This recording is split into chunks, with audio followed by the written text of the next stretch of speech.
Destination of the Year. Ito ngayon ang titulong hawak ng bayan ng Bolinao sa probinsya ng Pangasinan. Kaya naman sa pagpasok ng holiday season, inaasahan na nila ang dagsa ng mga turista. Kabilang sa mga dinarayo ang Patar White Beach na swak sa mga reunion. Ang Bolinao was recently recognized as Destination of the Year by the Philippine Tourism Awards. So, ang amin pong lokal na pamahalaan ay nagsasagawa ng mga proactive measures to ensure public safety. Dahil dito, nakataas na ang red alert status ng MDRRMO.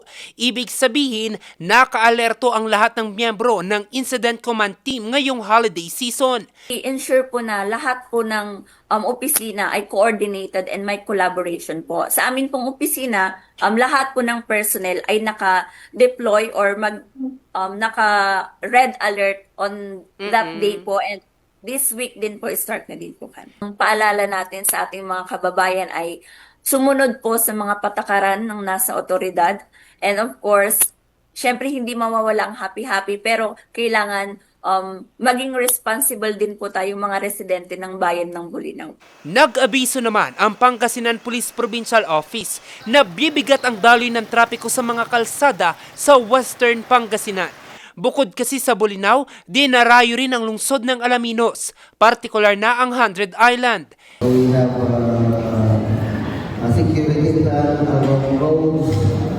Magagamit po natin lahat ng ating mga IPAS, mga force multiplier to maintain yung traffic flow.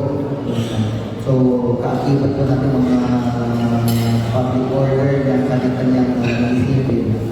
And then, going to Manila naman po, ang in-expect po namin dito sa Pangasinan is traffic from yung mga turista po natin going Bolinao, Alaminos. So, dahil sabi ko, andyan po yung mga force multiplier natin, mga public order ng different municipalities.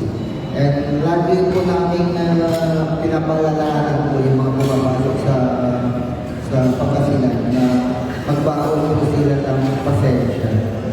Yun po yung pinaka-quality.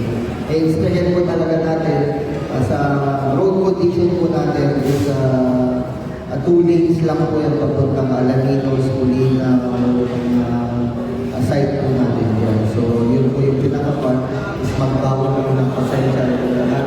Noong nakaraang taon, nakapagtala ang bayan ng Bolinao ng higit sa 700,000 bilang ng mga turista mula Enero hanggang Disyembre. Jose Robert Inventor, RNG News.